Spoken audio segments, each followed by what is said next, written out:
What it do, what it do? Fresh out the box, 5280 News. We back on the fact, baby. How you been, Smitty? I mean, I've been good, just chilling, living. Man, sorry for the hiatus we done put on, but you already know our best season is our football season. We've been trying to do all the other things, but life been lifing, as I say. For sure. Definitely. But man, where we started at, so we back on it. Back at it. The CU bus, man, it's a new season is coming up. It's year 2. Coach Prime, he put us in the Big 12. Do you think it's a good move or it's a bad move, see? I think it's a good move. Only if my man stay. If my man stay, I think it's a great move. If my man gets up and disappear on us next year, I think he put them in a city situation, which I'm not believing that Deion will leave like that. But I'm just saying, overall, I think I like it because we get to go against Texas now. We get to play against Oklahoma. We get to play against some top schools and actually show our talents. And if we don't show up, they going to show out. You know what I mean? So I think it's a good move. It's where we was, though. It's where we was. Okay. So I've been I've been watching this shit. Like, that sports media doesn't have them in the playoffs. They don't really have them on their radar, A lot of people are kind of, I wouldn't say talking down on the program, but kind of talking down on the program, like they ain't about to do something. Could you look at their schedule for me, just so I'm curious? I'm already on it, my boy. Of what it would take in their schedule wise to get to the playoffs. I think they said they're gonna win 6 games. I believe they're gonna win way more than 6 games. All right, so first game is against North Dakota State. That's a dub. Second game is against Nebraska. That's a dub. Third game is against Colorado State. That's going to be a good game. I'm biased because, nope, that's a dub. Right. Fuck you mean. Let me stop there. Then we got Baylor. Ooh. Yeah, Baylor's nice. That's going to be a good game. It's going to be a tough challenge. Then we got UCF. They'll beat UCF. Kansas State. That's a tough one. They got to go play your boy. That's where he went. Who? The running back. Dylan? Yeah. Oh, shit. Dylan Edwards went to Kansas State. Oh, they got to go against Dylan. Then they got Arizona next. That's going to be a tough one. Then they got Cincy. That's going to be a good one. Yeah, I want to go to that Then one. they got Texas Tech. That's going to be a good one, too. Utah. And then Kansas to finish it. Kansas is nice. I'll play with them on the game. They're nice. They're nice. Yeah. Kansas is nice. Kansas is nice. I like their defense. But overall, I feel like, looking at it, I feel like they'll win more than 6 games, though, for sure. I feel like the transfer portal's going to help out. Don't you think that? Oh, for sure. The talent that they picked up in the transfer portal is definitely going to help them progress rather than where they was last year. Overall, I do see them winning about a good 9 games, bro. I ain't capping. That's my opinion this year. Well, you heard it here first. I'm sticking to it. 9 games, CU will win. 9 games. We got 9 games. They win 9 games this year. For sure. Easy. And make the playoffs. Why do you think, the media, gives Deion and the bus so much of a hard time? No. Matter of fact, let me say not the media. Let me say one person. What's his fucking name? Paul Feinbaum. I think he doesn't like Deion because of his aura. Everybody don't have greatness in him. He's clearly not one of the people that see the greatness. Anytime you can take a non-competitive team and make them competitive within the year that you was at a program, over a year's change.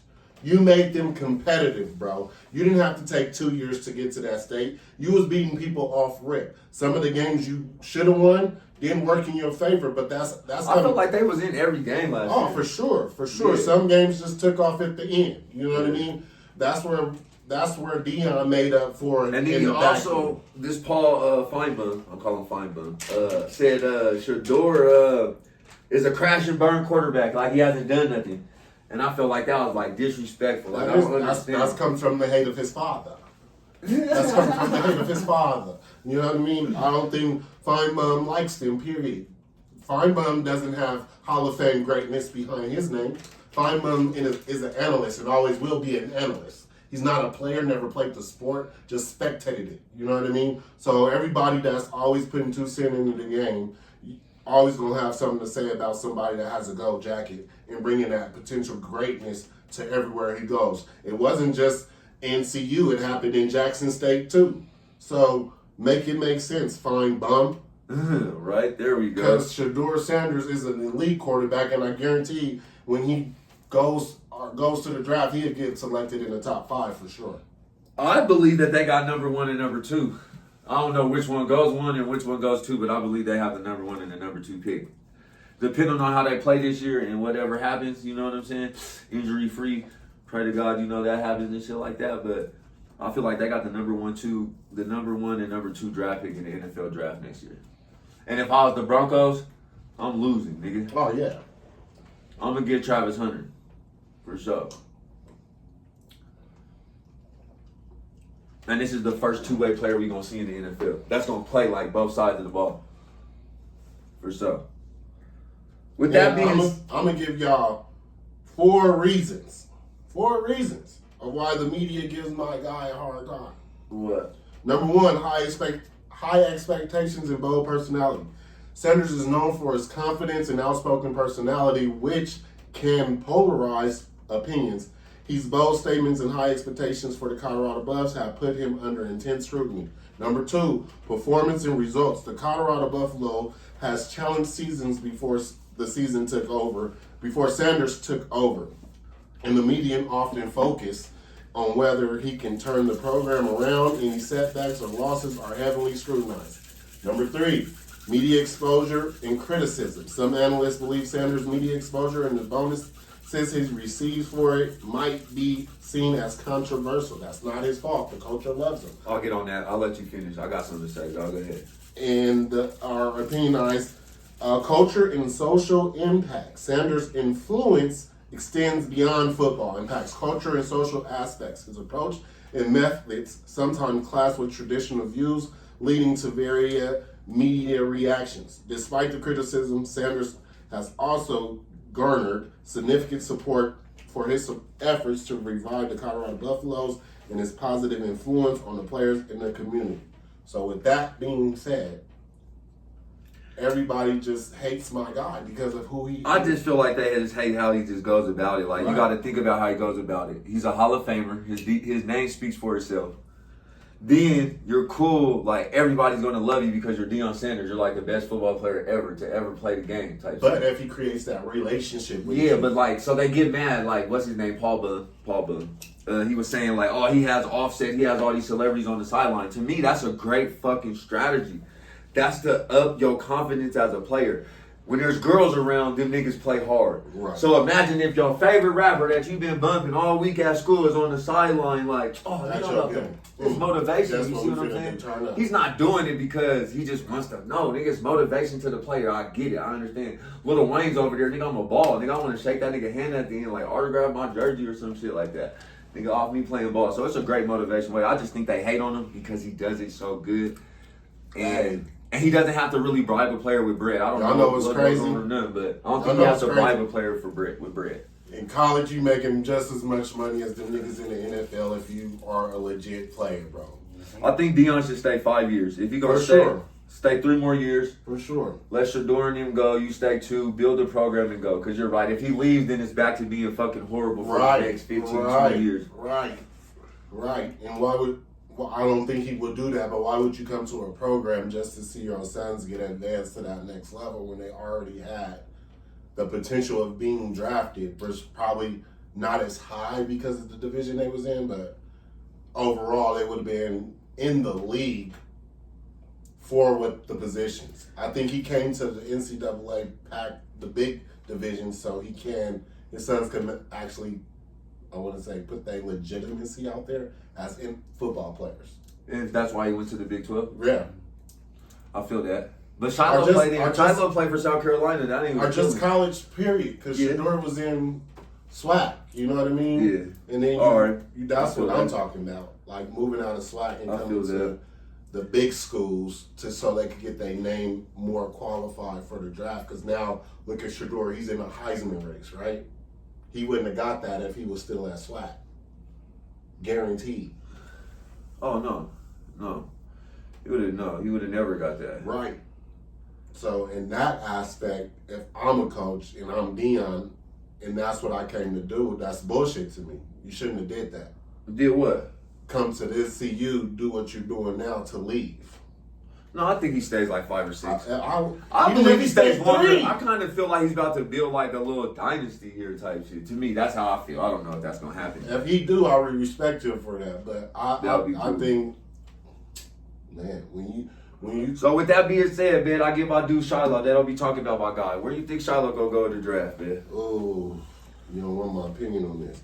You say first round. I can't knock it out. I say he go to one of the first 32. He go in the first 32. He might be your first, but he a high second for me because he doesn't wrap up. I mean, yes, he hits, but you in the NFL, that shoulder shit don't work. Yeah, nigga, but you can't. I think he's gonna be good in the NFL. It's different, nigga. That shoulder shit don't work though, because then you lying to get penalized. Well, right now I don't know if he's injured, but he wearing the yellow jersey at practice. You might get helmet to helmet in the NFL using that shoulder. You know what I mean? I believe he goes first 32 or so. That'll be dope. That got to be history. Yeah. 2 brothers go in the first round. That would be dope. What about Sean Smith? But I got a fun fact for y'all before we get up out of here with this CU stuff. You know, the last time CU won a conference title, Shador Sanders wasn't even was born or wasn't born yet, something like that. Damn. For sure. And it all ties into the story. That'll be great, man. We win the Big 12. That's the only way you get in the playoffs if you win your division. Yeah. Are you done? The first. Like, it's going to be tougher than It could be- Alabama. it could- It's going to be tougher than losing the game is going to hurt. You know what I mean? Right. Losing the game is going. It's not really going to be a playoff, I feel like, nigga. It's going to be like how they do it now. They got all these championships for these different divisions. So if you take the top 8 divisions, you're going to take the top 8 teams out of it, and then you're going to do like a playoff, right? Right. So it's really the same way. They're going to get to play in the 8. Nope, it's different now. Never mind, you're right. It's going to be different. They get to play for a championship to go to the big championship.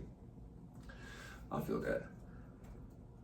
But, and we got Warren Sapp coming in, man. You know what I'm saying? Welcome, Warren Sapp. He got put on his back by a defensive lineman at practice. And I feel like that's a great addition to it, man. They needed somebody like that, man, to teach them some skills out there, man. I think we're going to do a lot this year. So with that being said, man, that's the CU segment, man. Go Buffs, you know. Go Buffs. You got a new scoreboard back there at Flowson Field. They fixed it up for you. You got a Jumbotron now. Shit. Let's go. Let's go, man. Let's go. We riding around in Tesla trucks and Yeah. Bentley Bentegas. Yeah. I think they're going to be all right, though. And Travis Hunter just got that big Ram TRX for his birthday from his lady. That's super dope. He legit, so I ain't got to say nothing about him because he show up every week. But everybody else, let's show up every week. If y'all put that leadership and effort out, man, let's go. And my coach A-Dub got his son playing for the Buffs too. Shout out Coach A-Dub and his son, man. I'm looking forward to seeing him do his thing. Go Buffs. Peace.